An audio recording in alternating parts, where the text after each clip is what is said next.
Psalms 23 verse 1 to 6. The Lord is my shepherd, I lack nothing. He makes me lie down in green pastures.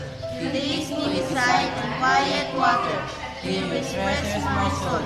He guides me along the right path for his name's sake.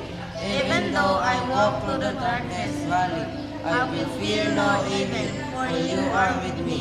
Your rod and your staff they comfort me. You prepare a table before me in the presence of my enemy. You anoint my head with oil, my cup overflows. Surely your goodness and mercy and love will follow me all the days of my life, and I will dwell in the house of the Lord forever.